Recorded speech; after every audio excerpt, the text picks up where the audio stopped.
You're online, right now, browsing, streaming, hacking. Your machine has an IP address, right? A unique identifier. So you open a terminal, type ipconfig or ifconfig, and there it is, your IP. But what if I told you that address is a lie? A carefully constructed illusion your own router maintains. What if the internet sees something entirely different? And how is that even possible? This isn't a glitch. It's a fundamental design choice, baked into the internet from the start. Your router isn't just a signal booster. It's a gatekeeper, a translator. The address you saw, that 10.35. something, that's a private IP. It's only meaningful within your local network. Your laptop, your phone, your smart fridge, they all have private IPs. The magic, or some might say the deception, is called Network Address Translation, or NAT. Your router is actively rewriting every outgoing packet. It takes your private source IP, say 192.168.1.100, and swaps it with the router's public IP. To the outside world, all traffic from your home looks like it's coming directly from the router. It's a brilliant hack to conserve the dwindling supply of IPv4 addresses. But it's also a fundamental security boundary, often without you even realizing it. So the router rewrites the source IP. But how does it remember which internal machine requested what, so it can send the reply back? This is where the plot thickens. Your router maintains a state table, a temporary lookup dictionary. When your device sends a packet out, the router not only changes the source IP, but also records your internal IP and a temporary source port it assigned. It's like sending mail from a P.O. box, but the P.O. box attendant keeps a secret log of your home address. This security implication, this stateful translation, while clever, has a critical security byproduct. By default, nothing from the internet can initiate a connection directly to your private IP. This is why you can't run a public web server from your home network without extra configuration, unless you explicitly punch a hole. This hole is called port forwarding. You're telling your router, hey, if traffic comes in on this public port, send it directly to this specific private IP and port on my internal network. We'll configure our router to forward external port 8000 to our internal machine's port 8000. Now, watch what happens when we try connecting from the outside again. Success! Our server is now publicly accessible. But this convenience comes with a major security trade-off. You just exposed a service directly to the internet. This brings us to the next crucial concept, ports. Think of your IP address as a building, your computer, and ports? They are the numbered apartments within that building. Each application that wants to communicate over the network needs its own apartment number.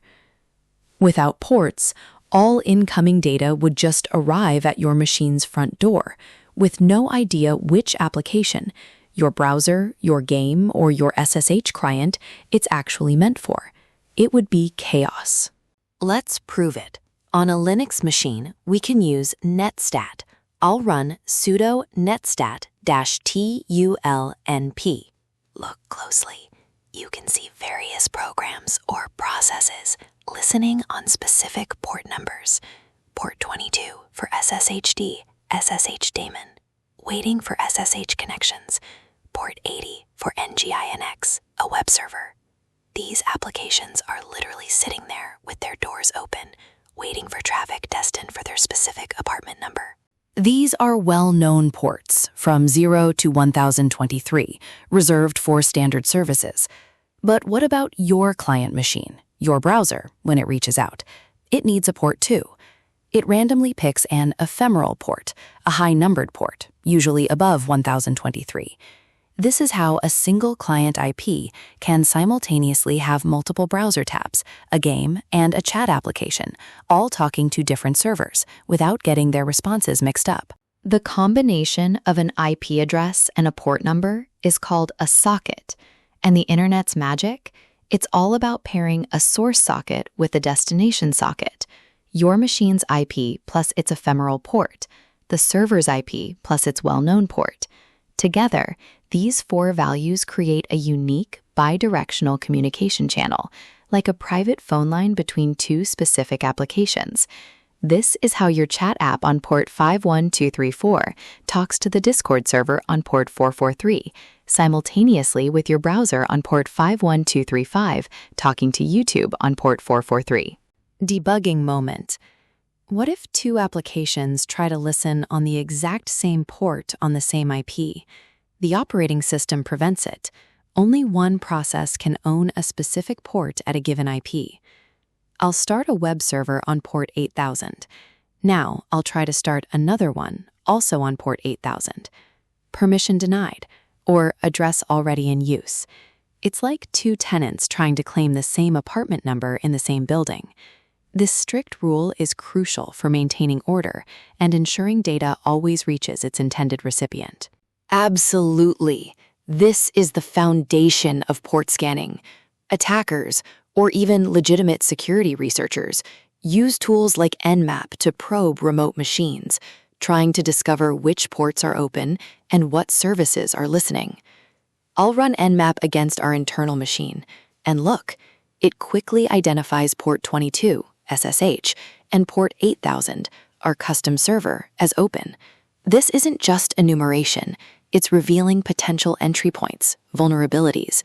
An open port is a potential attack surface.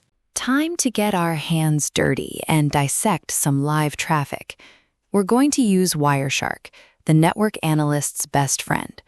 I'll open Wireshark and start capturing on my internal machine's network interface. Now I'll simply browse to example.com. Look at this. Immediately we're flooded with packets.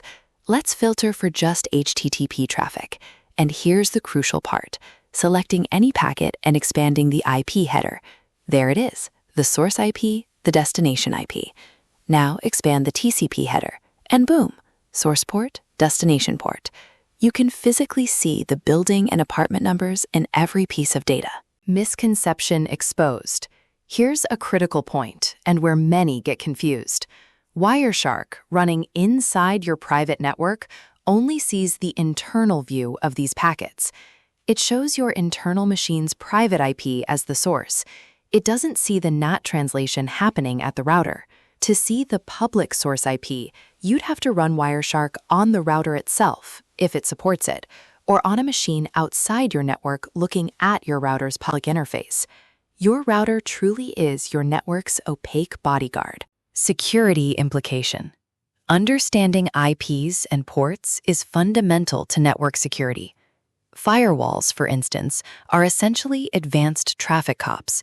They inspect every single packet, looking at source IP, destination IP, source port, destination port. They can block traffic from specific IPs, prevent connections to certain ports, or only allow established connections. This is exactly what your router's built-in firewall does.